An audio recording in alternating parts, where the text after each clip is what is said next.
Hi friends, welcome back, and today I'm going to show you how to make this super cool button up. If you're new here, my name is Joanne. I'm a sustainable slow fashion designer. I have a small handmade business. I also do sewing content and teach you how to create more mindfully. So I asked on Instagram what my next pattern release should be, and this was my top pick. It's practical, easy to wear, and a great piece to add to your wardrobe. It can be made with a tablecloth, terry cloth, or vintage fabric. It works well with so many different types of materials. If you want to follow along, I do have it linked below. It's called the Avery Crop Button Up. So without further ado, let's just jump right in. If you decide to use my pattern, I like to use the border as a guide to fold the paper, then line them up to the correct place. Using the print layout guide, I tape everything together, then I cut in the center of the line, but you could either cut in the inside or the outside. Just keep it consistent throughout the pattern. I like to mark all the important markings with a highlighter so I don't forget them. I'm using a hole punch to make a hole so I can mark the pocket. If you don't have that, you could always poke a hole with an awl. You just want to find a way to mark the pocket on the garment. For fabric, I highly recommend you use a tablecloth or other vintage material for this project. I'm going to be making two tops since I have some markets coming up for fall, so if you see me switching between the two, that is why. You're going to need a lightweight interfacing, 5/5/8 inch buttons, some 3/8 inch twill tape, or you can make your own bias tape, and this is to finish off the neckline, and of course your matching thread. So if you're using a border print, I like to match the print so it looks super neat in the end. So I'll show you kind of how I match up the points just by using some pencil and then just double checking my work constantly as I cut. Once I find a placement that I like, I draw on the paper with a pencil the pattern in mostly the corners, maybe the center, and any important areas that need matching. After cutting it out, you could cut the other side by transferring the markings.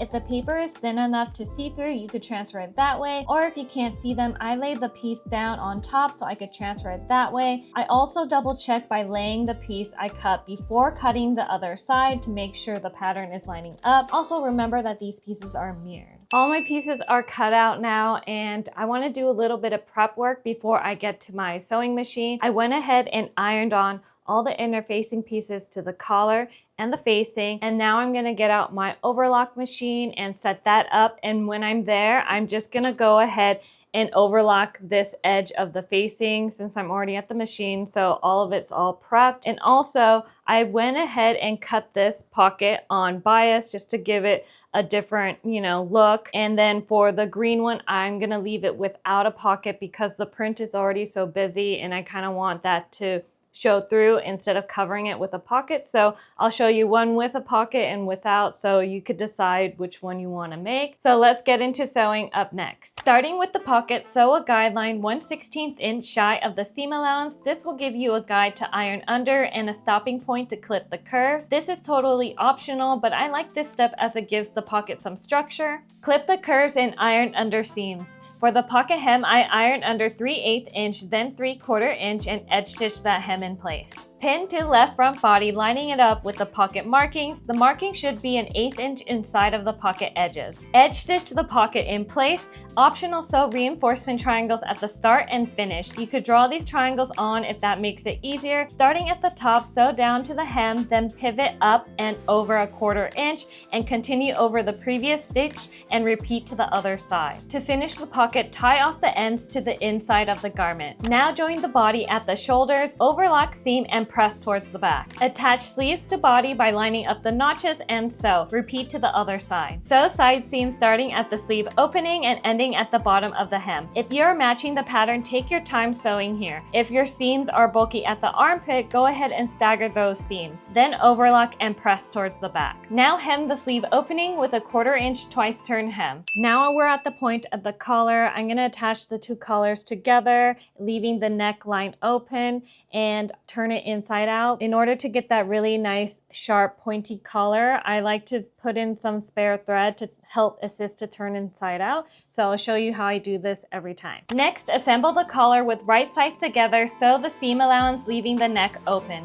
A tip to get those points as pointy as possible, go ahead and draw the seam allowance on at the points. Then sew and stop 1 stitch away from the corner, leaving the needle down. Take some spare thread, I like to double mine, and floss it between the collars and making sure that it is as close as possible to the needle. Then take 1 more stitch. Now you are at the collar point. Take the thread ends and tuck it inside the collar, leaving you with a tail to tug the points out later. Repeat to the other collar point. Trim off some of the bulk at the points and iron the seams open. I like to use a tailor's point press, but you could also use an ironing sausage if you don't have one. Doesn't work as well, but you can make it work. To flip it inside out, go ahead and find the thread ends and gently tug on the thread to pop out the corner. Do not yank these threads, but be patient and wiggle them out, making them even as possible and give it a press. Cut the threads off or gently pull them out when finished. Pin the assembled collar to the body neckline, making sure to line up all the notches and sew. For the facing, if you haven't already, overlock the outside edge of the facing, then iron under the seam allowance at the shoulder and sandwich the collar with the facing right side to right side of body. Line up the shoulder, collar notch, and front edge and pin in place. Sew facing to the body and repeat to the other side. Before flipping inside out, double check you sewed through all the layers at the collar and the stitches look good. Then trim the corner and clip the curves at the front neckline. Iron open the front edge seam, then flip inside out and press. Gently wiggle out that corner. Sometimes using a ruler could help get the corner out. To finish the neckline, you could use 2 different methods. Method number 1 is using twill tape. Cut the twill tape long enough to cover the back neck and some extra for each side. With the body tucked away on the back neck seam only,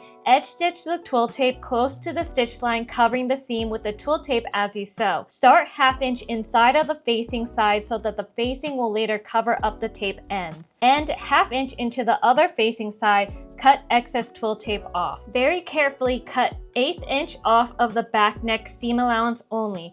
Taper in at the start of the twill tape and taper off at the other side. Now with the body tucked back under the seam allowance, starting at the shoulder seam, back tack and edge stitch through all layers and end at the other shoulder seam and back tack. This will create a stitch line on the right side of the body, only on the back neck area when worn. Method number 2, to finish the neckline, we will be using bias tape. Cut bias 1 1/4 inch wide and long enough to cover the back neckline with some extra on each side. Iron one side of the bias tape 1/4 inch. With the body tucked away from the neck seam, start at 1/2 inch onto the facing side so that the facing will later cover this up, and end at 1/2 inch into the facing side at the other end. Sew bias to neckline right side down, lining it up with the seam allowance edge and sewing at 3/8 inch. This line will be on top of the stitch line already there. Then flip the bias tape right side up and edge stitch starting and stopping at the same spot. Now carefully trim off 1/8 inch at the back neck seam only, tapering in where the bias starts and tapering off where the bias ends. Flip the body under the seam allowance and edge stitch through all layers, starting at the shoulder seam, back tack, and then end at the other shoulder seam and back tack. You will also see a stitch line on the right side of the body at the back neck when worn. I had to take a little break. It was literally 100 degrees, and so it was 100 degrees in here, and I can't have my AC on at the same time as my machine. The struggle is real. Anywho, we are back,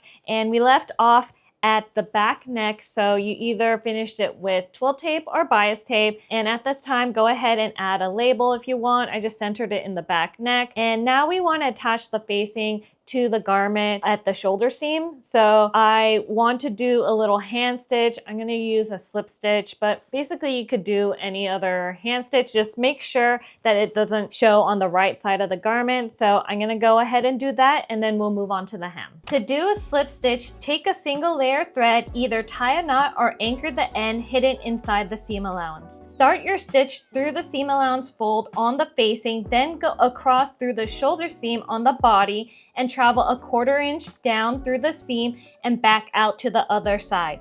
Repeat until you have attached the whole facing to the shoulder seam. Make sure to constantly check you are not stitching to the right side. When finished, just anchor the end inside the seam allowance.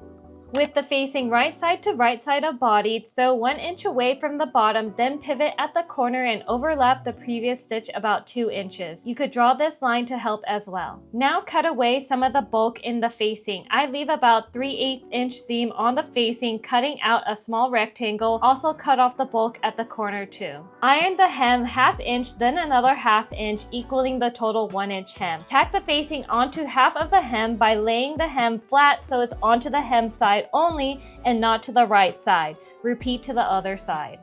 Now fold up the remainder of the hem and sew the hem starting at the facing and ending at the other side and press. To ensure the facing and collar stay in place, add a 1/4 inch top stitch to the edge starting at the hem and going around to the collar, pivoting the points and going down to the other side. We're now at the buttonhole stage, and I included a buttonhole template just to use as a guide if you choose to use it, and just to let you know that the top part is where the notch is so you don't accidentally flip it around. And also women's wear, the buttonholes are on the right, and menswear and unisex, the buttonholes are on the left, but you could choose whichever you like. For this shirt, I'm gonna put the buttonholes on the right. So let's get into placing the buttonholes. To use the buttonhole template, I'm going to punch the holes out so I can mark the center of the buttonholes. After marking them to the right side of the garment, I'm also going to draw on the buttonholes to use as a guide. I like to go back and mark the center more clearly. This will help me sew on the buttons to the other side. More on that later.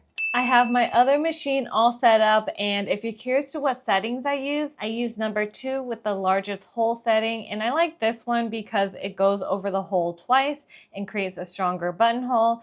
And I'm going to be using the attachment that it comes with, and there's a spot here for the button, but I tend not to use the size it gives me because it makes a really big buttonhole in my opinion. So I like to adjust mine manually. I like a more snug buttonhole, but you could do whatever you like. I'm just gonna test it out on some spare fabric and making sure that it matches the markings I made on the actual shirt. And then once I'm happy with it, I'll attach it to the garment itself. After doing a few test runs of the buttonhole, make sure to test the actual button to make sure it fits through. Then go ahead and attach the buttonholes to the shirt. Now you could cut the holes open carefully. I like to go in with small scissors to get the hole started, then go in with bigger ones to really get the holes open.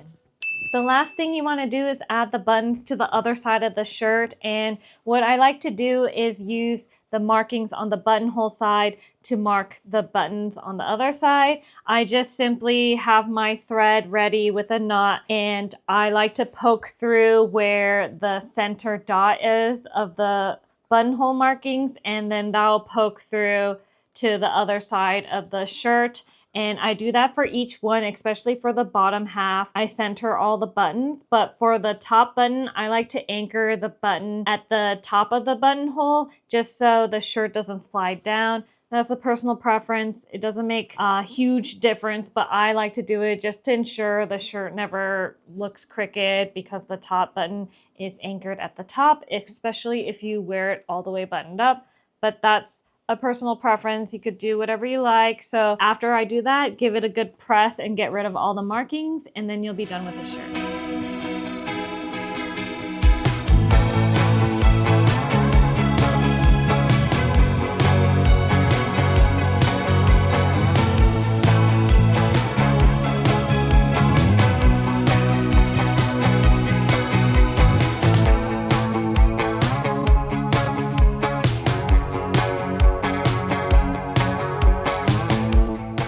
Thanks so much for watching this tutorial. Again, this pattern is linked below. If you end up making this shirt, please tag me. I'd love to see your creations. And if you haven't already, please subscribe and like this video. It's a great free way to support this channel.